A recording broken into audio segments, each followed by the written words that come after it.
¿Sabes?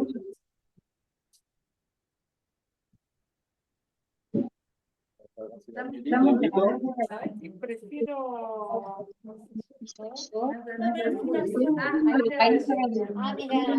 Ah, mira, Claudio.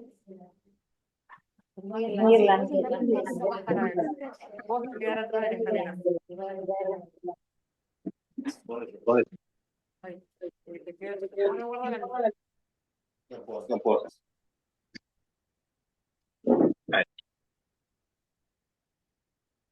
Bueno. A ver, comienzo.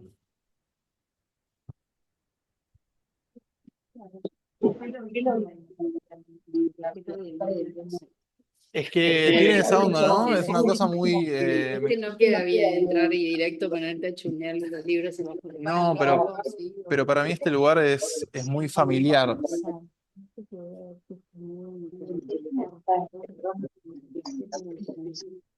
Bueno, nada, todo este armado es porque, bueno, esto lo vamos a grabar, después lo compartiremos en redes, como son estas cosas de hoy en día, viste que todo se comparte.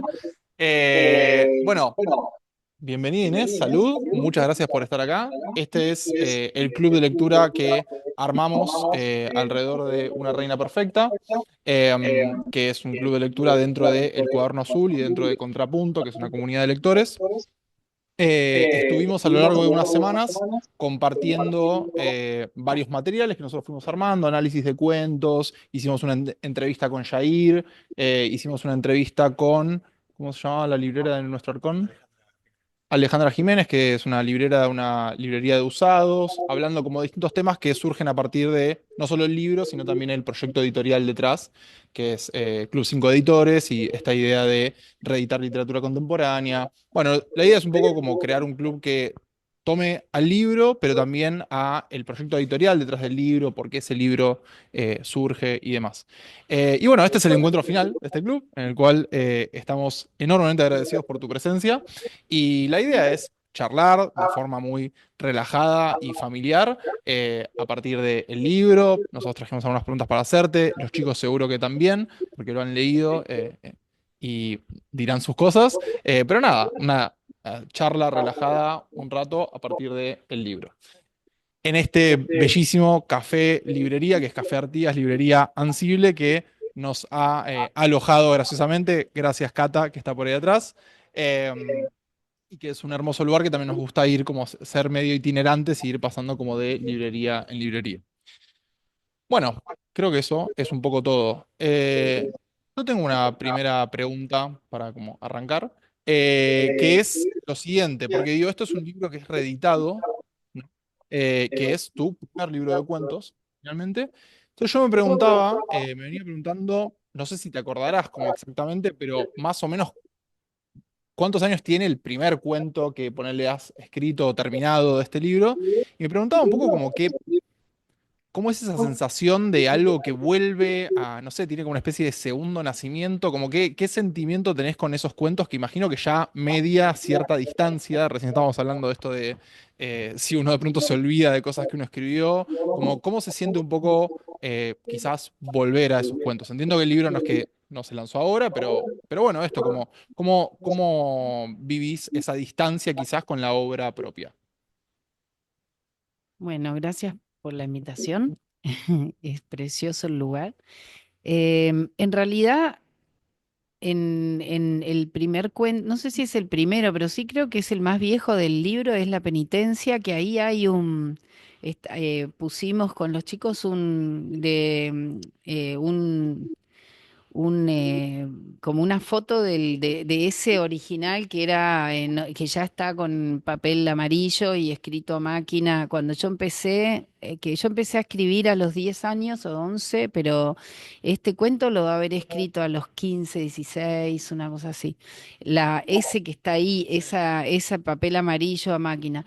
Que lo que me pareció curioso es que tiene está todo ahí, no es el cuento que está adentro, ese tiene una página y media y el de adentro tiene como 10 páginas, pero está la semilla de ese cuento de una época en que yo recién empezaba a escribir cuentos y, y nada, y me ponía, era una época que además si me equivocaba tenía que volverlo a tipear todo, tenía que, bueno, los que empezaron así saben, y era un trabajo chino y cada vez que mandaba un concurso o algo tenía que volver a tipear todo. En una época iba a la calle Lavalle, que había unos que tipeaban muy rápido y entonces iba y me tipeaban mis cuentos para mandar a, cuando mandé, alguna vez que mandé a concurso.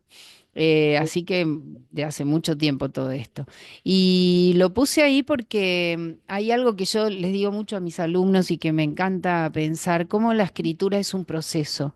Y en una época donde todo es un producto, todo es un producto final y la gente empieza a escribir y es cuando voy a publicar, es lo que más les importa, entender que hay un proceso donde inclusive podés escribir un cuento que no tenés todavía los elementos o las herramientas o la técnica para escribirlo y tenés, sin embargo, todo ahí, con la poca, a los ponchazos, con la poca técnica. Y no sé cuántos años después, sí, por lo menos 20 años después, lo retomé, lo escribí y se nota que es el mismo cuento, aunque no tiene nada que ver, pero son los mismos personajes, la misma situación con unas vueltas de tuerca que vinieron por la madurez mía de tener, en vez de 15 16 tener 36 cuando lo corregí. Y bueno, y por el tiempo pasado leyendo también otra gente y ver cómo se arma un cuento, pero es el mismo. Esto va a ser así, un ping-pong, uno y uno. Eh, Justo hablabas de la penitencia y hay un momento muy lindo al final del libro en el que haces como una especie de recolección con lo que te pasaba revisitándolo, ¿no? Y con tu sensación personal para con ese libro, con esos personajes.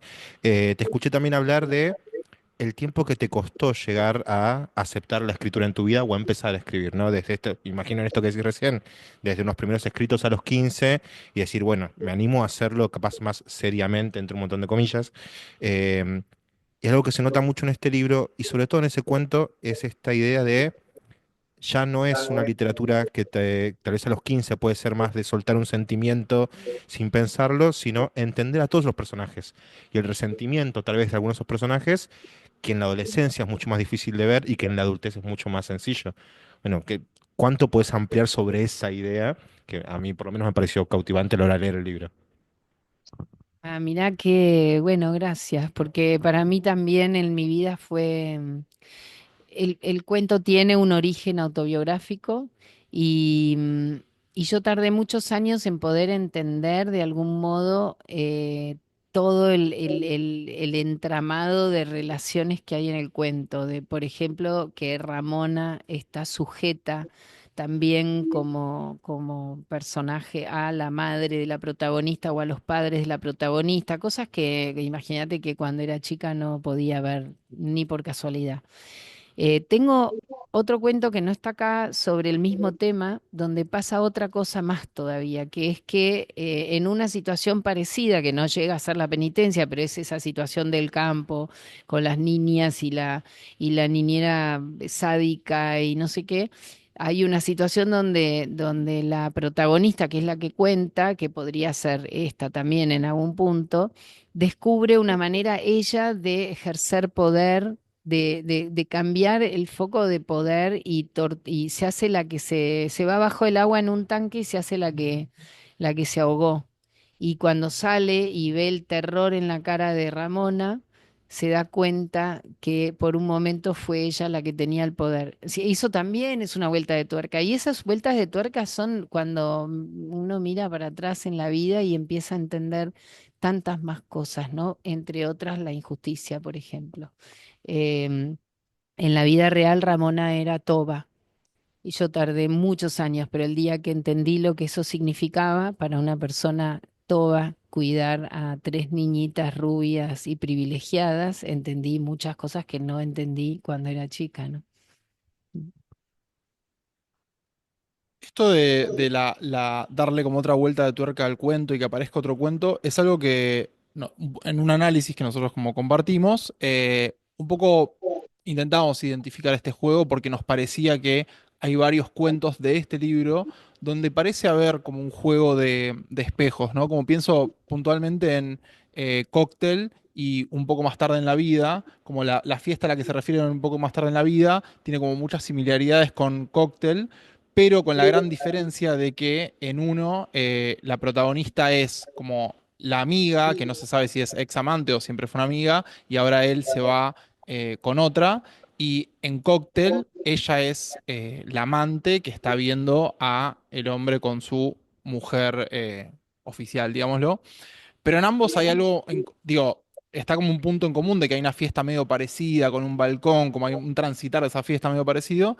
Y también está como muy en común el sufrimiento de ambas mujeres que están viendo como su objeto de deseo se va, incluso donde hay una que es la amante, que a veces uno puede pensar, bueno, la amante parece que quizás una relación es la que tiene más, como no sé, la pasión de su lado, pero igual ahí esa amante está viendo que, bueno, esa noche el hombre se va con su esposa oficial. Entonces nosotros ahí veíamos como estos, como ciertos juegos de espejos donde parecía que la misma escena de pronto parecía como vista desde, construida como perspectiva desde otro de los personajes femeninos, para un poco reconstruir que la mujer que en un cuento de lejos se ve como que ella sí lo tiene todo, o ella sí tiene lo que yo no tengo, y del otro lado pareciera haber algo parecido.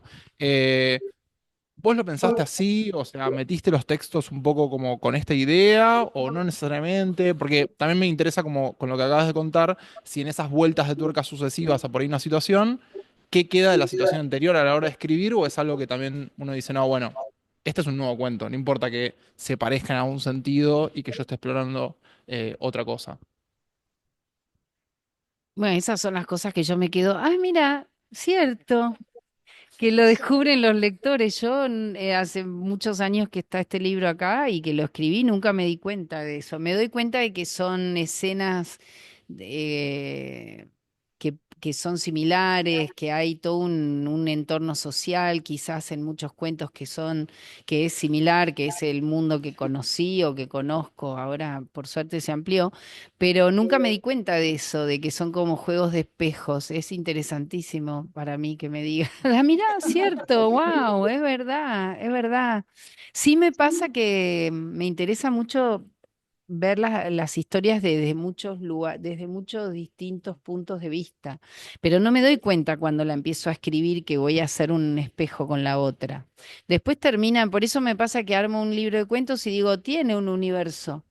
Y se arma como un libro de cuentos de un mismo universo, pero no los pienso cuando los estoy escribiendo. Me doy cuenta después y en general como que me agarra por rachas también escribir sobre algunos temas que después terminan espejándose unos a otros. Pero no pienso, yo no pienso nada, básicamente. Bueno, yendo por esta línea, siento que nosotros teníamos dos teorías. Que el primer cuento era una reina perfecta, justamente un resumen o una muestra de todos los temas que se tocan en el resto del libro. Y al mismo tiempo, yo creo que una reina perfecta es un poco el resumen de los temas tuyos de tu literatura a futuro. Porque el tigre que aparece acá aparece en Piedra, Papel o Tijera. La mujer de Cóctel podría ser tranquilamente la de Una vida más verdadera. Inclusive en el diario de una mudanza, que lo leía un poco para esta entrevista, y dije, todavía seguimos, ya ahora en otro rol, en el rol de madre, nota que ya aparece en una reina perfecta, pero tomándolo desde otro lugar, y dije, claro, todo esto estaba de ese primer libro y se va repitiendo, o va creciendo, se va construyendo mejor. Y pienso sobre todo en esto, ¿no? Nos pasa mucho en talleres, gente que nos dice que estoy escribiendo siempre lo mismo. ¿No es un poco lo que pasa siempre, de escribir siempre lo mismo, de los tres temas que nos interpelan? Sí, yo creo que cuando vas a leer a alguien, vas a leer su universo, su mirada sobre el mundo. Y la mirada sobre el mundo puede cambiar, se puede ampliar, esto que estábamos hablando antes, pero sí es la forma en que mirás el mundo que va apareciendo en los distintos cuentos, libros. Yo creo que escribo siempre lo mismo también. Estoy convencida de que siempre escribo lo mismo con diferente, que esto se va ampliando o a medida que voy descubriendo cosas las voy escribiendo sobre cosas sobre la vida, pero sí, es siempre los temas se tocan en todos mis libros. la necesidad de amor, el desamor, los desencuentros, las cosas que nos hacemos los unos a los otros, eh, algo del dolor y también creo algo de humor, pero sí, es siempre yo creo que me repito sin repetir, me repito porque esos son los temas que me interesan y esto es lo que les debe pasar a los de taller, porque es así, pero me parece que eso le pasa a todos los autores, lo podríamos, estoy pensando, ¿no? Podríamos hablar autor por autor y ver cuál es su mundo y seguro que llegaríamos a esa conclusión. Sí, voy a hacer un excursus que parece que no tiene nada que ver, pero está relacionado, que es que estoy leyendo ahora a un autor que se llama Ted Chiang, que es un autor de ciencia ficción. Y justo estaba leyendo un cuento el otro día, que es un cuento en el cual después hicieron también una peli que se llama Arrival. Y en el cuento básicamente la idea es que llegan unos aliens y están intentando comunicarse con los aliens. Está contado desde una lingüista. Y la lingüista se da cuenta que los aliens, por cómo escriben, se da cuenta que viven el tiempo de forma no lineal, sino en un sentido como que ya saben todo lo que va a pasar, pero se ven como combinados a simplemente hacer las cosas que se plantean en esa sucesión de hechos para que se dé como todo el futuro, digamos, que ellos mismos ven. Y entonces como que habla un poco de como la diferencia entre percibir lo mismo, porque se dan cuenta que ambas razas entienden la física de la misma forma, de una forma causal o de una forma más como teleológica, ¿no? Como saber ya de antemano todo lo que va a suceder y entonces encontrar también un poco ahí un sentido y que uno va como siguiendo o poniendo las fichas para que se arme eso que uno ve y que no lo vas a esquivar. Todo esto parece no tiene nada que ver, lo pensaba porque vos, así como estás de acuerdo, pareciera en que, bueno, uno tiene unos temas a los que vuelve, pero también decías recién que me parecía súper interesante que, bueno, cuando estás escribiendo, no estás pensando en eso. Estás escribiendo como con la venda puesta, ¿no? Entonces hay una cosa que también o son dos momentos, o por ahí también pienso si no es también un mecanismo que uno tiene de, bueno, tengo que encontrar un sentido de unidad a las cosas porque encontrar un sentido de unidad es tranquilizador, no sé, pareciera que tengo un universo, quizás sería desesperante decir, che, no tengo un universo literario, no sé, o escribo todas cosas distintas, no sé, estaba pensando en eso, no hay una pregunta acá, es simplemente como, estaba pensando en esto. Em, y otra cosa que sí quería preguntar, que va a tener otro excursus, es que hace poco estaba presentando el libro de una docente del taller, se llama Fernanda Sabatini, sacó un libro que se llama Un gesto heroico, que es un libro de cuentos también, donde en los cuentos recurrentemente los personajes son madres que están enfrentándose a situaciones medio pesadillescas de la crianza, ¿no? Madres que el hijo parece que es robado o secuestrado por alguien, un hijo que se cae en un pozo medio mágico, un hijo que está enfermo y no se entiende por qué. Todo el tiempo pasan como situaciones que yo asociaba leyéndolo a miedos medio como fundacionales de criar a alguien. Y entonces en la presentación le dije que el libro, más allá de que me había desincentivado a tener hijos, le digo, me parece que un libro un poco cruel, porque es un libro donde los cuentos casi nunca había un final feliz, sino que terminaba en medio de una nota de cierta incertidumbre y perturbación, y que yo sentía que había algo en el universo, en un sentido que planteaba el libro, que era un poco como cruel con los personajes. Y ella se sorprendió mucho y me dijo, no, para mí todo lo contrario, para mí el libro es muy luminoso porque justamente está mostrando algo de la tenacidad que se requiere en ese ejercicio de crianza y de la fe ciega y de un montón de situaciones que te están poniendo a prueba y bueno, y el personaje sigue adelante. Y lo traigo porque me pasó algo parecido con este libro, en el sentido eh, de que para mí en la gran mayoría de los cuentos, las protagonistas no consiguen lo que quieren y están además sufriendo o en situaciones, digamos, desde su vivencia interna bastante trágicas. Y de hecho, el único cuento donde yo encontré una protagonista que en algún sentido consigue lo que quiere es El Remolino, que en realidad es una situación, digo, desde la lectura de alguien que entiende toda la situación, es una situación asimétrica, que podríamos decir también como violenta y de abuso, ¿no? Por más que veamos ahí una niña que pareciera feliz con ese hombre. Me preguntaba si vos lo veías así también a lo del libro, como algo de este universo que pareciera o ser cruel o castigar a estos personajes o no. Y también por ahí en un sentido un poco más general, si te parece que esas son categorías para pensar al deseo, que me parece que es algo que atraviesa el libro, o no. Porque por ahí uno podría decir, bueno, el deseo, no sé, no es cruel o incruel, o no es justo o injusto, es como es y no tiene sentido pensarlo desde ese lado. Ay, se me ocurrían muchas cosas cuando hablabas. Me gustó mucho esa idea del tiempo que dijiste al principio, porque a veces yo tengo esa sensación de que no puedes dejar de hacer las cosas que haces y de algún modo lo tenés que percibir en forma lineal, pero no es lineal. Las cosas ya pasaron, ya sabemos a dónde vamos, ya sabemos lo que va a pasar. O sea, me pasa por momentos, es muy raro el tema del tiempo, ¿no? Me encantó ese argumento. Em, y con respecto a esto, yo sé ahora de mí que yo necesito encontrarle sentido a las cosas, que es algo que miro, muchas veces miro para atrás porque necesito que tengan un sentido. Y hay gente que no le pasa eso, a mí me pasa. Y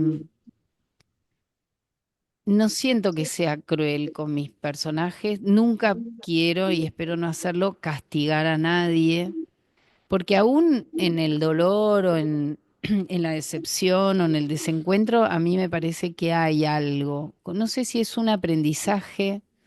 Tengo muchos años de análisis encima y eso también te hace pensar que hay un sentido, o por lo menos que si no hicieras esas cosas no podrías saber de qué estás hecha, ¿no? O descubrir cómo cambiar, o descubrir qué es lo que te importa, o tener la ilusión de que lo podés cambiar aunque no lo cambies nunca, ¿no? O cambies muy poquito, muy de a poco, cosas muy chiquitas como para ir armando otra cosa. Yo en este momento estoy como, se puede cambiar, a esta edad pasan un montón de cosas distintas. Pero a veces hay días que me levanto y digo, no, es lo mismo. Ayer leía por un tema, leía unos cuadernos que tengo del 2006 y decía, ay Dios, es lo mismo, todo es lo mismo. Pero había unos pequeños cambios de conciencia por lo menos y de decir, bueno, ahí me estaba, no sé, torturada con algo que ahora lo veo y no me tortura. Digo, ay, otra vez sopa, otra vez sopa. Eh, Tengo dos, una capaz más tonta, otra igual de tonta, pero que a mí me gusta un poco más. Eh, la primera sobre la fecha de edición de este libro, porque a mí en el... No, no, porque algo que me sorprendió fue esto. Es un libro de hace 15 años, eso lo sabemos, pero que gana un premio en 2006 del Fondo Nacional de las Artes, pero termina saliendo primero la novela del Rey de los Centauros y después esto que es una cuestión de edición del libro, es porque Alfaguara dijo, bueno, no, vamos a ordenar así. Por eso temía que esa fuera la respuesta y decir, bueno. Y en segundo lugar, una capaz, a mi sentido, por lo menos menos tonta, que es esto que decís de sentirte igual. Nos pasa a todos de agarrar un cuento de hace un año y decir, uy, che, que soy otro. No sé si me estoy de acuerdo con esto. ¿Qué te pasa con estos cuentos que tienen 15 años justamente? ¿Hasta qué punto te seguís sintiendo representada? ¿Con cuánto amor los podés ver? O cuánto desamor? Y decir, bueno, no, no quiero verlo porque ya no soy justamente esa persona. Con respecto a la primera pregunta, sí, yo terminé, era un libro de muchos cuentos que venía acumulando a lo largo del tiempo que mandé al Fondo Nacional de las Artes y la novela la había escrito en los últimos 8 años nomás. Pero llevé las dos a la mesa de entrada de Alfaguara y a algún otro lado y a Julia Salzman, la editora de Alfaguara, le gustaron, pero me dijo queremos sacar primero la novela por un tema de que las novelas, según ellos, venden más que los cuentos, nada más, ¿no? Cosa que está demostradísimo que no es así, pero bueno, no sé, sigue siendo una idea general de las editoriales, me parece. No sé ahora, porque ahora por ahí es distinto, ahora las formas breves están teniendo mucha más público por un tema de la dispersión general. Pero bueno, no sé si es bueno el motivo, pero bueno. Así que ahora no sé. Pero Doris Lessing decía, siempre que iba con un libro de cuentos, me decía, no, cuentos no, escribí una novela y a lo largo del tiempo sus cuentos me vendieron mucho más que las novelas, que era el argumento detrás de las editoriales, ¿no? Así que no sé. Em, con respecto a si me siento representada por los cuentos, cuando quisieron hacer la edición, que es buenísimo esto de sacar los primeros libros de ciertos autores, me dijeron si quería corregir algo y no quise. Em, yo siento yo siento que no siento que cambié tanto, me siento todavía representada. Tal vez hay algún cuento que le hubiera sacado un poco de dramatismo, porque ahora soy más seca que antes. Más, sí, todavía más breve, todavía me meto, como que la emoción todavía la controlo más, creo. Pero más tarde en la vida creo que le hubiera quitado un poquito pero no lo quise hacer porque me pareció porque además no es que diga, ay, no, nada, ¿viste? Sino, no, me siento que es un cuento que podría escribir hoy con esa diferencia de hacerlo un poquito más ácido, menos, como que hay un poquito de regodeo quizás, o no sé, o cóctel también le hubiera sacado algunas cosas, pero no lo quise hacer porque me pareció que eran válidos así como están. Sí. ¿Tienes una pregunta, no, Nico? En el posfacio decís algo así, perdón, como que es hora que las mujeres escriban sobre mujeres, que no se han acostumbrado, no hemos acostumbrado a la literatura, que sean los, los hombres escribiendo desde ese lugar, y bueno, un poco es el planteo. Y trayendo lo que él te planteaba, yo coincido que las mujeres son muy sufrientes, entonces no logran cumplir sus deseos y están siempre con algo que no termina de cerrarles. Entonces me pregunto si, o sea, cómo ves vos los hombres en tus cuentos estos, o cómo los hubieses escrito si tuvieran dos voces, digamos, ¿no? ¿Dónde está digamos, la incorporación esta que claramente se ve y está buena la mirada de esa visión diciendo, bueno, ahora lo escribimos así, digamos? Sí, creo que lo que quise decir ahí, no sé si es acá que digo lo de que es hora de que nos devuelvan la cortesía, pero lo digo mucho, pero es algo que dijo, ay, ahora Grace Paley, que dijo, estamos tan acostumbradas a leer literatura más épica. Si es que vamos a dividir lo masculino y lo femenino, que hoy en día me parece que está quedando viejo, ¿no? Pero ponerle entre lo épico y algo mucho más emocional e íntimo, y las vidas íntimas, pues las mujeres durante mucho tiempo escribieron más sobre las vidas íntimas. No todas, porque no sé, tenés un montón de mujeres que no, pero, pero esa era un poco la división a la que me refería, me parece, ya no me acuerdo lo que puse. Pero eh, es una división que a mí me parece tan triste también, porque era esto de, es hora de que los hombres nos devuelvan la cortesía, tiene que ver en realidad cuando dicen esto es literatura femenina, y hay cierto desdén en eso, porque si fuera esto es literatura femenina, pero si es esto es literatura femenina, hay algo ahí que es muy injusto y muy poco enriquecedor para la sociedad en general. Y no pasa al revés, no pasa, ay, esto es literatura masculina. Y si pasa, tal vez ahora pase más, tendría que ver más como con una venganza o con algo con lo que yo tampoco estoy de acuerdo. Cómo incorporar lo femenino a la vida, a todo, a la cultura, a la sociedad, a todo, desde que desaparezca ese desdén y que aparezca el permiso también para que los hombres puedan desarrollar su lado y no tener que escribir épica. Digo, esto es muy...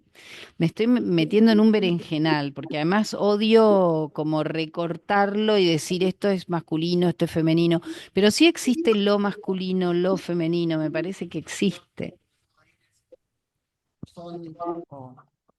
¿Cuál sería la contracara ahí en esos cuentos que son las mujeres están con todo lo que le pasa?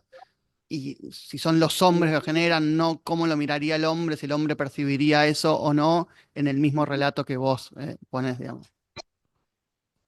Sería muy interesante que los hombres de los relatos que escribo percibieran eso y hubiera un cambio de actitud hacia eso, pero no parece ser lo que yo escribo, me parece, como porque esas mujeres no se sentirían así si no estuvieran relacionadas con esos hombres.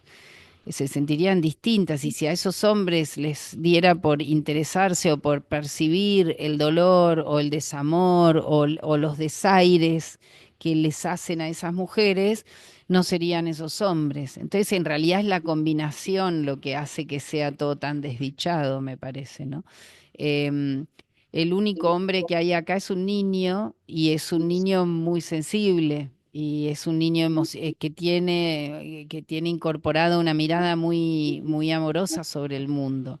Ese niño seguramente sea un hombre mucho más amoroso que su padre, el que aparece en el cuento también, ¿no? Pero es el único varón. Em, es, tengo varones en otros libros, siempre son varones de la característica de este, como varones sensibles, reflexivos, que pescan un montón de cosas, no sé, de la boca de un león, por ejemplo, un varón, un chico que está desde los 14 o desde los 12 hasta los 14 15, pero es un chico muy observador, muy reflexivo y que no le gusta la violencia de su padre, el silencio, el tema de no hablar de las emociones, no lo critica, no lo critica, trata de buscar o se encuentra con otra manera de estar en el mundo que no es la que hay en su familia, donde su padre y su madre son como estos hombres y mujeres de mis cuentos. Él no quiere eso para él. Eh, Estoy muy de acuerdo con esto que decís y pienso en varones muy sensibles de tus libros. Por ejemplo, El muchacho de piedra, papel o tijera. Me parece un varón hermoso en un montón de sentidos. Y pienso en el vecino de Diario de una mudanza, que tiene tal vez el mejor capítulo de ese libro, que es el cuando se ponen a bailar juntos, pero que también le escapan al arquetipo de varón del resto de los cuentos. Está como el varón, vamos a decir, hegemónico o exitoso, o un armado de varón que tiene una personalidad, y un varón totalmente opuesto en un montón de cosas. El de Piedra, Papel o Tijera es un varón pobre, el de Diario una mudanza es un varón con obesidad. Entonces, algo lo saca de ese lugar, pero eso que lo saca es lo que le da una sensibilidad al final. Y siento que es algo que fue apareciendo a medida que fueron avanzando también tus libros, como abandonar un varón y decir, vamos a darle la voz también a estos otros varones, desde la voz femenina, que nos parece, nada, vernos a nosotros desde otros lugares como mejor aún que decirlo uno. Me alegra mucho eso. Sí, bueno, Natalia Ginsburg tenía un ensayo que escribió en los 70 que decía que había algo en la imagen de su padre en el sillón mientras su madre preparaba la comida o lavaba los platos, no me acuerdo, que había algo de eso que a ella le gustaba, que no podía decir bien qué era, ¿no? Como de esos roles, y que lo que le pasaba era que le parecía que los hombres se estaban convirtiendo, los estábamos convirtiendo o se estaban convirtiendo o en fantasmas o en monstruos. Y decía al final del ensayo, ¿de quién es la responsabilidad de imaginar hombres que no sean ni fantasmas ni monstruos? En los años 70 me parece de una lucidez. Y bueno, y yo me pregunto mucho eso, de quién es la responsabilidad de imaginar hombres que no sean ni fantasmas ni monstruos. Que no parece que esté pasando, porque el patriarcado, que realmente es una carga en la cultura enorme, hizo que se genere toda esta confusión horrible y donde el péndulo estaba acá, ahora está acá, pero sigue habiendo muy poco lugar para hombres que no es solo sensibles, que los hombres también tienen algo que a mí me parece muy interesante en el tema de una idea de protección que tiene que ver con un montón de cosas también, con su tamaño y con su masculinidad y con que también es muy triste que se haya perdido. pero a la vez, si para que sean protectores o la mujer tiene que ser inútil y sufriente y aceptar todo, no funciona. Entonces, la verdad es que estamos en el medio de un quilombo para mí, serio. Sí. Pensaba también una cosa al respecto, que es que, porque también siento que en algún punto estamos hablando ahí de, por un lado, de personajes literarios y por otro lado los estamos como pareciera como comparando, contrastando con arquetipos del género, ¿no? Pero hay algo del género que en general tiende a ser performativo, ¿no? Digamos, uno como que está haciendo una performance, una serie de performance que en algún sentido tienen que adecuarse con una idea social del género. Mientras que la literatura es justamente el medio artístico que por excelencia puede acceder al mundo interno de un personaje y que generalmente la buena literatura toma personajes que tienen contradicciones, que tienen como que no se terminan de entender a sí mismos, ¿no? Entonces hay algo donde también me pregunto como hasta qué punto realmente podemos conocer a los hombres y a las mujeres en la vida real y hasta qué punto la literatura esto nos permite de pronto meternos en el interior de un personaje y esa sensibilidad, quizás de pronto encontrarla con formas únicas o propias de distintos masculinos, por ejemplo, ¿no? Así como lo que uno por ahí no asociaría arquetípicamente con una mujer, uno lo puede encontrar en personajes femeninos, ¿no? Porque me quedaba pensando esto de pienso en un montón de autores, no sé, voy a decir como autores muy conocidos, tipo Cortázar, Borges, Castillo. En general pienso que tienen personajes masculinos que cuando uno justamente accede a sus cuentos, tienen sus costados de sensibilidad, de fragilidad, tienen como esos lugares. Lo que pasa es que pienso que justamente es en la posibilidad de acceder al mundo interior, que es de hecho el mundo donde también uno sufre todas las propias inadecuaciones con lo que se supone que tenga que ser el género del que perteneces, es totalmente distinto de lo que uno tiene en la vida real, ¿no? Que uno en la vida real tenés que, se supone, acomodarte como a esta imagen que das, y también en una actualidad donde, no sé, en las redes sociales, en la sobreexposición, también todo el tiempo hay una cosa performática, ¿no? De como voy a decir algo que o va a generar mucha opinión a favor o mucha opinión en contra, pero tiene que generar algo fuerte. Es difícil decir algo como sutil porque no genera engagement, digamos, ¿no? Entonces como hay algo donde, como me pregunto si va a parecer por ahí medio relativista la posición, pero creo que lo que hay que hacer es hacerle justicia a los personajes, ¿no? Y por ahí no pensar necesariamente en la categoría de, bueno, este personaje es un hombre, qué tipo de hombre es, o cómo se va a comportar como hombre, o este personaje es una mujer. Hay como que hacerle justicia a ese personaje y encontrar lo que uno le interesa a ese personaje. No sé, pienso. Bueno, yo todo esto que estamos hablando no lo pienso cuando escribo ni cuando aparece un personaje, no pienso nada. Lo que pasa que algo de la literatura también que está bueno es poder después desarmar y que los lectores te pregunten cosas y te digan, ah, y vos dices, ah, mira, mira, no lo había pensado, esto que estamos haciendo ahora, ¿no? Obviamente creo que la literatura ayuda a eso, a trascender la máscara que podemos llegar a tener que usar en la vida o sentir que tenemos que usar para encajar y que parecemos todos, no sé, o tratamos de parecer que nos sentimos adecuados cuando todos tenemos muchos problemas. Pero por suerte, la literatura permite conocer más del ser humano por eso mismo, ¿no? Eso o unas buenas conversaciones con gente que no esté careteando. Pero no es tan fácil, aunque son las únicas conversaciones que me interesan en este momento de mi vida, no es tan fácil. Entonces la literatura o la escritura también es un modo de sacarse caretas, pero inclusive conmigo misma, como de buscar por detrás de cualquier cosa que se vea de afuera sin profundizar.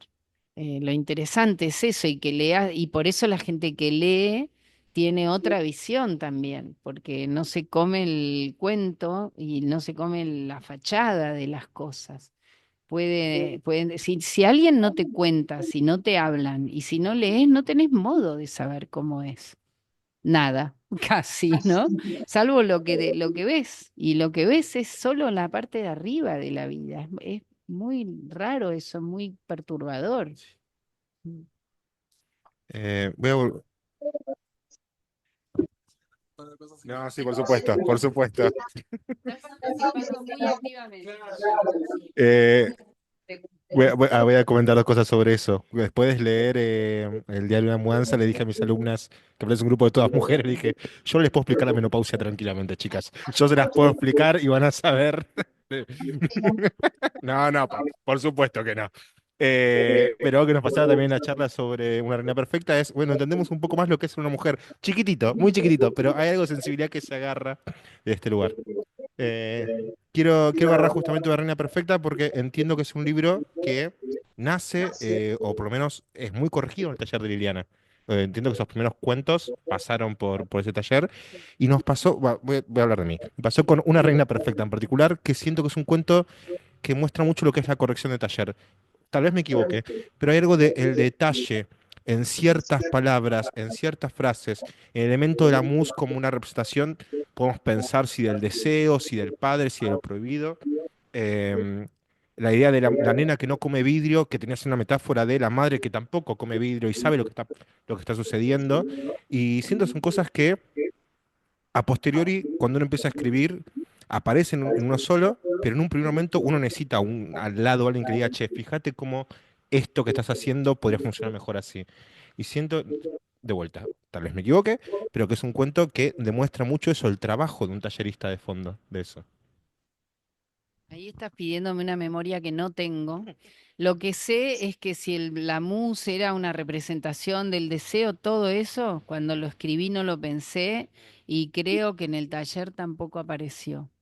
Em, Ahí estoy segura que Liliana sí lo pescó, pero no sé, no me acuerdo de que se trabajara de ese modo, como diciendo, esta musa es muy importante porque es el deseo, fíjate si la volvés a poner al final.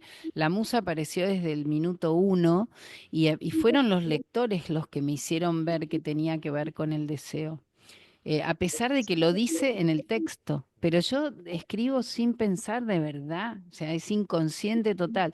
Lo que sí es verdad de los talleres es que tener lectores, colegas, bueno, después colegas, pero en ese momento otros, viste, muertos de ganas de escribir, de mostrar, de lograr algo, de que otro te escuche, te entienda.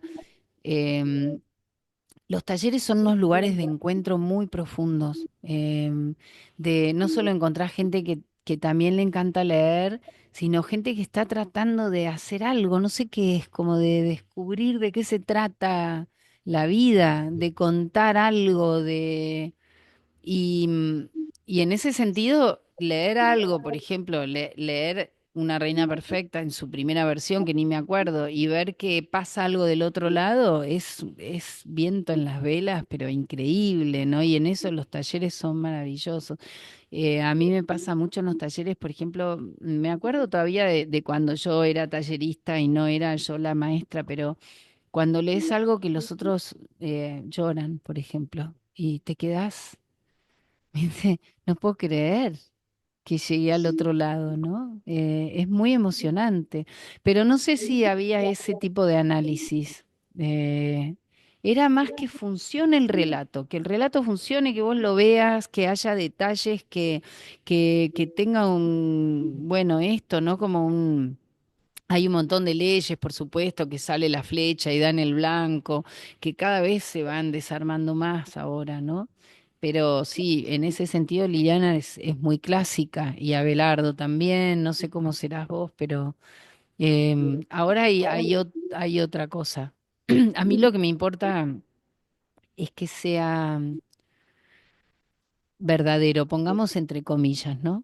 Que sea algo que yo digo, acá yo veo algo que sale de un lugar que es eh, profundamente verdadero, es algo que a esa persona le importa.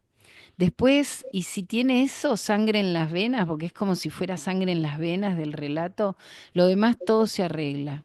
Pero si es algo para impresionar o es algo de acá vengo yo, el escritor, y te voy a contar, ahí no me funciona, no me mueve nada, y tengo un detector para ese tipo de relato, de cuento, hasta yo digo que yo enseño a escribir tarjetas de agradecimiento o pésame. tarjetas de pésame. Cuando no te importa, no importa que lo hagas todo, ¿verdad? No te importa y se nota, para mí se nota, por lo menos yo lo noto. Eso es lo único que me interesa cuando leo, que haya algo que vos decís, ah, acá está. Después puede tener defectos, no me importa. No sé a quién le tocaba. No, me quedo pensando en esto porque, bueno, digo, nosotros, este club es parte de la librería, pero en realidad originalmente somos un taller de escritura, entonces también hay un montón de estas cosas que trae Mati que también son cosas que nos preguntamos, porque también en los talleres, viste que hay momentos donde están muy vilipendiados, después otros donde, che, sí, viste, como tienen como eso, van pasando como las modas de odiar o amar al taller. Y yo también me pregunto como estas cosas sobre creo que hay un lugar donde, ¿qué es lo que el lector se lleva del cuento? Hay un lugar también donde empieza a ser, bueno, potestad del lector y donde hay un lugar donde así como vos decías, el taller es un espacio súper útil para desde motivacionalmente, pero también técnico, de ver qué le generó a los otros y trabajar con eso, pero también creo que es un lugar donde uno tiene que aprender dónde tiene que dejar de escuchar, pero no necesariamente porque lo que te estén diciendo sea inútil, sino porque hay un lugar donde también es potestad del lector que le pase tal cosa y en algún sentido quizás la función era, bueno, llegar al lugar donde le esté pasando algo, ¿no? Y después como que el sentido, porque si no puede empezar a pasar una cosa, creo yo, como que de una versión del cuento surge una especie de tesis sobre el cuento y ahora el cuento se tiene que amoldar a la tesis. Y hay algo de eso que también puede ser como obturador, ¿no? Como si uno dice, estamos en el proceso de corrección y es como, no, bueno, ahora la mus tiene que ser el elemento central del texto, entonces tiene que aparecer acá y después como en el arco medio y ya como que también si había sangre en las venas, te la chupa o te la vampirea. Entonces hay un lugar donde también...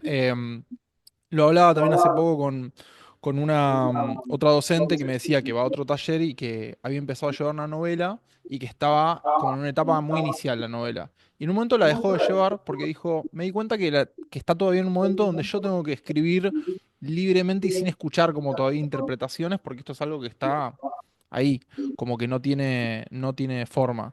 Eh, nada, de decir esta cosa no hay una pregunta, pero voy a inventar una pregunta que es, digo, porque vos, claro, exacto, esto está muy relajado. Vos que también das talleres, ¿qué límite quizás le encontrás al taller como espacio creativo? Qué pregunta. Es que a mí todo eso que vos decías de no dejar de escuchar porque es cuando hay una intervención que a mí no me interesa. A mí me parece que lo que se puede ver en un taller es si funciona o no funciona desde lugares muy elementales, que es algo que tiene que ver con, veías dónde estaban, veías el tiempo, desde dónde se cuenta el cuento, cuál es el presente del cuento, cómo están ordenados los verbos, cosas muy elementales, pero que a veces vos escribís y es decirle a alguien, eso que vos tenías en la cabeza no está acá. Pero no es eso que vos tenías en la cabeza, te voy a decir de qué se trata y ahora lo vas a corregir de acuerdo a lo que a mí me parece que estaba en tu cabeza. No, es que es realmente de un respeto profundo por lo que el otro quería hacer, pero a partir de eso poderle decir, bueno, no está todavía acá. Y algo que yo me acuerdo, la primera vez que fui a lo de Liliana, llevé un cuento y lo que más me emocionó, más allá de todo, fue que ella entendió lo que yo quería hacer. Y eso es un buen maestro. Alguien que entiende lo que querés hacer y te lleva a hacerlo a tu manera, no diciéndote vos lo tenés que hacer de esta manera porque esto es lo que yo pienso que tiene que ser. Em, y cuando empiezan a interpretar, yo creo que esto es una metáfora, yo no sé lo que es una metáfora, les digo, se callan todos inmediatamente, de verdad, hay algo que es no, cuando empezás a interpretar como andás, hace ensayos o estudiá, no sé, pero para taller no es ese el tipo de cosa que me interesa que pase en el taller. Me interesa que pase algo de te pasó algo, te tocó, no te tocó, por qué no te tocó, dónde te perdiste, dónde no supiste de qué estaba pasando. Y eso sí es técnica. Y eso sí se puede enseñar. Pero lo que no se puede enseñar es que alguien sea honesto con su búsqueda de lo que quiere decir. Eso tiene que venir alguien que dice, yo acá me abro y cuento. Y después vemos cómo se ordena ese material o si se ordena o se deja desordenado o qué. Pero eso, bueno, podríamos hablar horas de lo que yo pienso que se puede hacer o no hacer con el texto de otra persona. Pero es pescar algo muy básico o muy, no sé cómo decirlo, como muy vital de lo que el otro está tratando de decir y acompañarlo a decirlo. No es mucho más que eso, ¿no? Después es meterse poco. Y lo que les digo siempre también es, yo les voy a decir y después no borren la versión anterior, hagan una versión nueva y comparan y ven y no crean todo lo que yo les digo, porque yo me puedo equivocar o ni mucho menos lo que dicen todos, porque si no empiezan viste, como, ay, pero ¿cómo hago para conformar a 8 personas distintas? No es un tema de conformar a nadie, es un tema de hacerte preguntas sobre tu texto y ver si eso está funcionando o no. Mm. Voy a agarrar una frase de... ¿Ya están para sumarse? Hago una última y habilito. Lo que no quiero perder esto que decías de el no meterse en el texto del otro y pienso mucho en tu labor como traductora. Y que a mí me parece un ejercicio hermoso el traducir para uno. Poesía, canciones, cuentos cortos. Bueno, bueno, justamente eso, quería saber un poco del camino, de cómo arranca ese nuevo trabajo y hasta qué punto no termina influyendo en bueno, en la última novela es claramente, está influido por todos lados lo que es la traducción. Hay citas a Berger, que hay creo un fragmento de la novela S13 se llama, va haciendo todo el tiempo lo que uno va traduciendo junto con lo que uno va escribiendo. Em, lo que me puedas contar de ese nuevo oficio tan distinto y al mismo tiempo tan parecido a la escritura propia. Sí, yo desde siempre cuando yo encontraba algo que me gustaba lo traducía, desde siempre, digo, desde que me acuerdo, bastante joven, pero lo que pasó lo primero que traduje así que salió fue el libro de Sharon Owens, La materia de este mundo, que en realidad empezó porque yo se lo di a leer en inglés a Nacho Di Tulio, a Ignacio Di Tulio. Ignacio vino y me dijo, traduzcámosla. Y yo le digo, pero yo no, yo traducir poesía, no. Además, viste, traducir poesía, todo el mundo te dice no. Y él me dijo, bueno, pero yo soy poeta, vos sabés mucho inglés, él también sabe inglés, pero bueno, como hagámoslo. Y para nosotros, para nuestros alumnos. Y durante como 2 años venía 2 o 3 veces por semana a casa y nos sentábamos a traducir.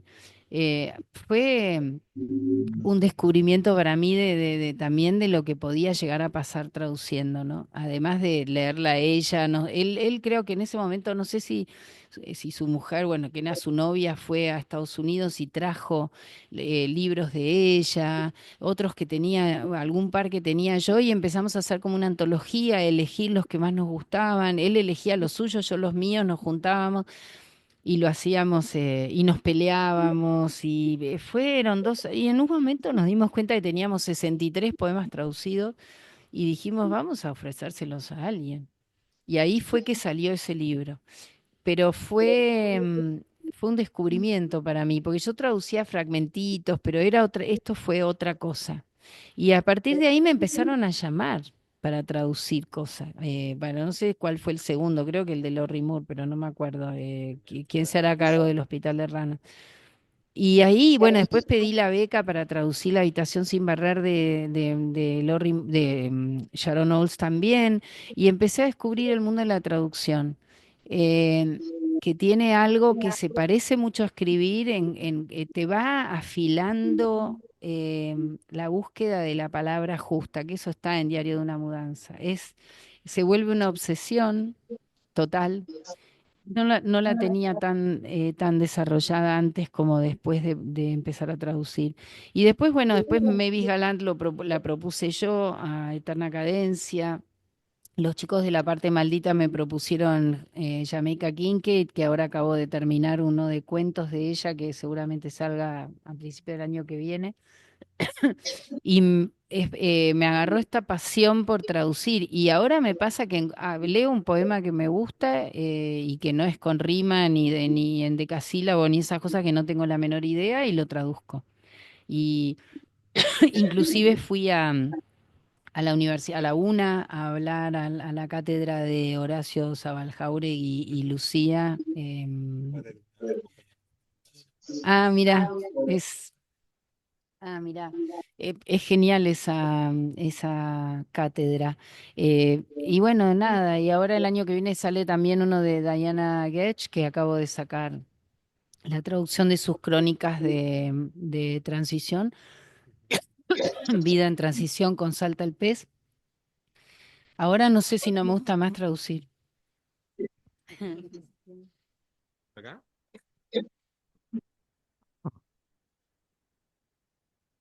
Voy a preguntar otra cosa, pero con la traducción digo, qué groso traducir poesía, porque vos nombraste después libros de narrativa que estás traduciendo. Digo, ¿cómo buscas la palabra?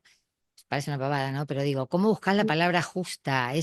Debe ser un ejercicio, debe ser un aprendizaje. Vas probando, vas rimando, vas armando, porque tenés que armar la oración completa. O sea, no es que te falte este pedacito. Si no le encontrás la vuelta al pedacito, tenés que dar vuelta a todo el verso. Entonces, debe ser fabuloso. Digo, ¿cómo lo ejercitás? Si te salió solo, si te salió de una, si viste que tenías una facilidad, o ¿cómo hiciste? Bueno, una vez más tenemos que agradecerle esto a lo inconsciente que soy, porque realmente, pero sí pasa algo que es, me encanta Berger que dice que uno encuentra una palabra y lo pone en la oración y tiene que ver cómo se confabulan todas las palabras de alrededor para aceptarla o rechazarla, ¿no? Y yo me las imagino como diciendo, no, esto no. Em, yo busco mucho las palabras, uso mucho el diccionario y me gusta ver todas las posibilidades. Si no me gustan, busco sinónimos en español. Pero puedo pasarme días con una sola palabra. Me encanta. Y no sé con qué tiene que ver. Eso es lo que pasa. Yo no te podría decir exactamente por qué digo esta. De hecho, en las últimas traducciones hice un intento de seguir los vericuetos de mi mente, como ver esta palabra, por qué la rechacé, por qué acepté esta otra, qué es lo que quise hacer. Y ahora los leo y digo, no entiendo nada de lo que hice. En algunos sí, pero no entiendo ni siquiera mis propios vericuetos, pero es como, y seguramente podrían ser otros, o podría en un momento decir, ah, no, esta, de hecho me pasa con algunas de esas anotaciones que hizo que ahora las miro y digo, pero ¿por qué elegí esta? Ahora creo que elegiría esta otra. Es agotador, pero no hago diferencia en ese sentido entre la poesía y la narrativa. Y eso un poeta no lo puede ni decir, podemos hacer borrar, porque yo tengo, por ejemplo, una amiga que dice, no, la gente que no escribe poesía no debería jamás traducir poesía. Yo no sé cómo hago, porque cuando la entrevisté a Sharon Owles, ella mostró que en la primera página de su libro, no es manuscrito, de su original, tenía 432 veces digo la palabra father, 325 la palabra mother, 200, todo una carilla llena de la cantidad de veces que repetía una palabra. Yo no hago lo mismo. O sea que no tengo idea. Ahora, yo leo el poema y si me suena que va, los de Sharon Owles, que son narrativos, ella tiene su música, es bilingüe. Sí, claro, pero no tengo idea lo que hice. Claro,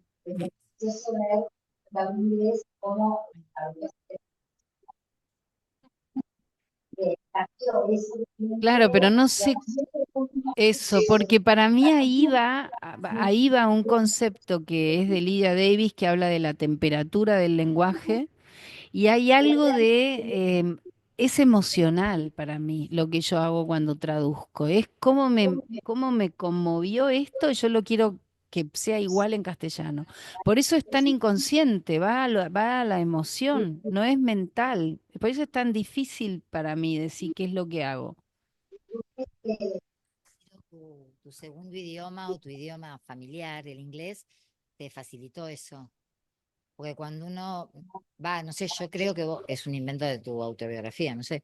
Me lo inventé yo, en este momento tu autobiografía, que dice que vos que te criaste en una familia, claro, que hablaba inglés y aprendiste inglés de chica, no. Ah, ok. Está bien. Y aprendiste inglés de chica y por eso mamaste el idioma y cuando uno aprende de chico inglés, piensa en inglés, sueña en inglés y traemos el micro. Por ahí eso ayudó, no sé. Aprendí de chica, desde los 5 años. Mi abuelo era hijo de ingleses pero no nos hablaba mucho en inglés, pero yo creo en lo que viene en la sangre, y lo creo en más de un sentido, no solamente en eso. Tengo una pasión por la lengua inglesa que no creo que sea porque lo estudié en el colegio. Mis hermanas no tienen la misma pasión. Mis compañeras de colegio, que fueron toda la vida, fueron 13 años de colegio bilingüe, no todas tienen la misma pasión, algunas sí, pero muchas no. Eh, Fui concebida en Inglaterra, o sea que para los que creen en las reencarnaciones, las almas que bajan, capaz que, viste, yo no sé en lo que creo, pero lo que sé es que es una lengua que me apasiona y me apasiona tratar de encontrarle la forma de decir las cosas en español. Hay algo de la precisión del inglés que es muy, sí. Encanta. Que perdón, tiene que ver con una reina perfecta, pero digo, porque el inglés es al revés que el castellano, el inglés tiene 1 millón de verbos, hay 1 millón de formas de decir caminar, y en castellano es caminas así, caminas así, caminas así, pero siempre es caminar.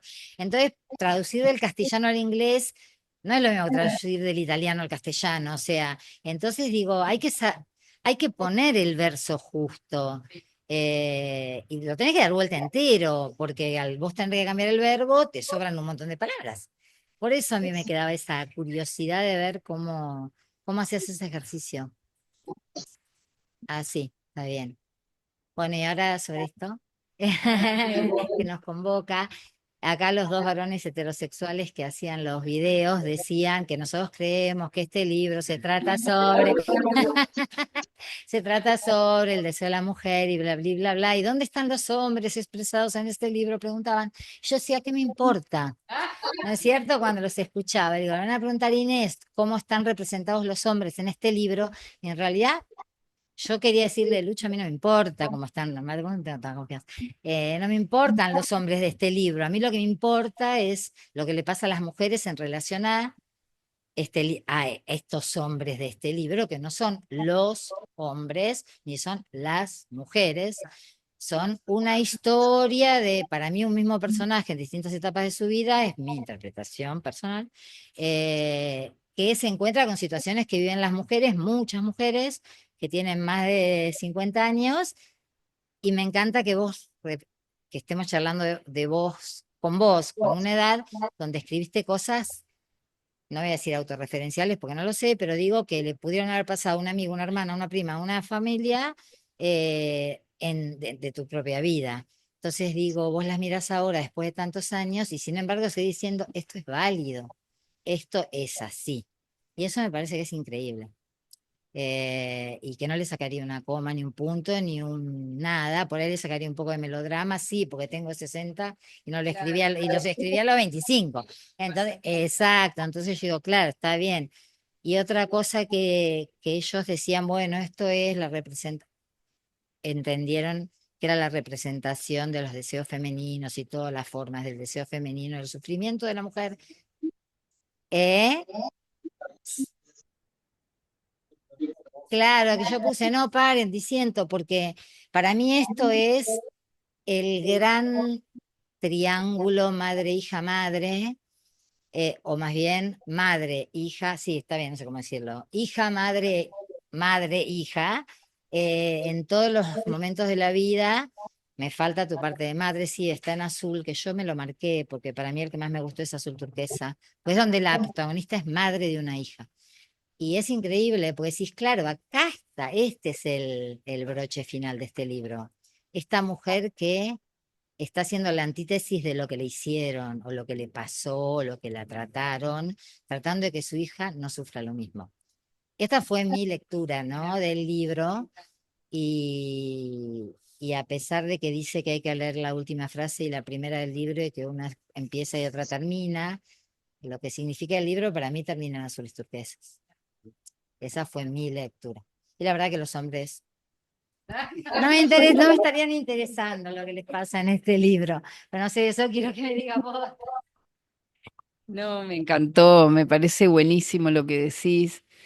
Me parece que eso también está en Diario de una mudanza, esa evolución y sí, me encanta. A mí me parece que si bien hay algunas cosas que partieron de cosas que me pasan, siempre lo digo, no diría que es autorreferencial porque si no sirve como universal, no digo universal, pero si no hay identificación posible de otras mujeres con otras historias, no sirve para mí. Entonces cuando hacen eso de autorreferencial, digo, pero autorreferencial suena que solamente interesa a la persona que está referenciada nada, podría ser tantas mujeres, esas mujeres podrían ser tantas mujeres, esas madres también, esa generación de madres y esa generación de mujeres que después fueron madres.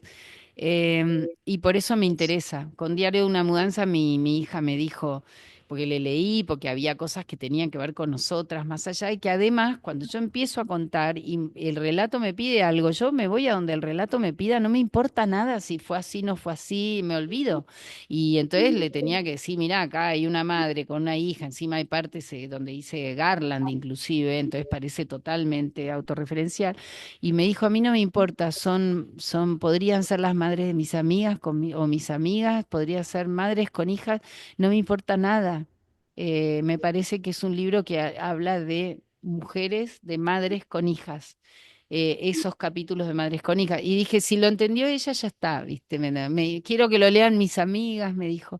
Y con estos también pasa con Azul Turquesa. Es un cuento que va mucho más allá de qué pasó y qué no pasó realmente, sino esto del intento, me encanta lo que dijiste, el intento de hacer algo distinto con la propia vida y hacer algo distinto con las hijas mujeres que lo que nos hicieron, ¿no? Y eso es algo que para mí fue importantísimo en mi vida. Buenísimo. Ujú. ¿Querés hacer el cierre? Sí. Iba a ir hacia el cierre porque ya son las 9. Te voy a adelantar la pregunta de cierre que siempre hacemos, que es sencilla, pero bueno, para que la puedas pensar, que es, siempre pedimos que recomienden un libro, sobre todo ahora que se viene el verano, ese momento donde uno quizás tiene tiempo. Así que te dejo ahí esa pregunta y bueno, nada, gracias por venir, gracias Café Artigas, Librería Ansible por alojarnos. Gracias, Jair, por este proyectazo editorial que hay detrás, que está buenísimo. Realmente nosotros también tenemos una editorial que reeditamos libros y hablamos, bueno, de hecho hicimos como toda una entrevista que compartimos en el club con Jair sobre la importancia de poder resignificar la reedición y que no sea solamente una cosa para autores muertos o para cosas que vendieron muy bien y hay que encontrarle como una nueva etapa. Como que la reedición sea, che, esto es una herramienta para hacer dialogar a la literatura a través de distintas épocas y como seguir como revitalizando y conectando con tradiciones pasadas. Así que nos encanta Club 5 Editores. Y bueno, muchísimas gracias Inés por venir y por todo lo que has dicho y has compartido. Entonces ahora sí, ¿qué libro o libros nos recomiendas para este verano o para la vida? Bueno, siguiendo con esto que hablábamos, ¿no? A mí me gusta mucho un libro de Vivian Gornick que se llama Apegos Feroces, que es un libro sobre dos modelos de mujer, una mujer que tiene dos modelos de mujer, su madre y la vecina, y tiene que bueno, y cuenta cómo eso la forma. Es un libro que me encanta, lo regalé muchas veces. Y después hay otro libro que me gusta mucho, que es de Mercedes Araujo, que se llama Botánica Sentimental, que también son generaciones de mujeres, distintas aparte. Y ella también tiene La hija de la cabra, que son dos libros que ella la quiero mucho, también por eso lo digo, pero la quiero y me gusta mucho como escritora. Tiene algo como de Antonio Di Benedetto, de eso, cosa que ves la naturaleza, lo salvaje, ¿viste cuando hago así porque me da la sensación de que estoy mordiendo tierra? ¿Viste? Como si estuvieras en un paisaje tan seco que terminás mordiendo tierra, pero con una cosa en botánica sentimental son varias generaciones y es muy interesante lo que hace, eso de las relaciones de las mujeres con sus madres, con sus abuelas, con tías, y en ese paisaje que es el paisaje de Mendoza. algo seco, terroso, difícil, me gusta mucho.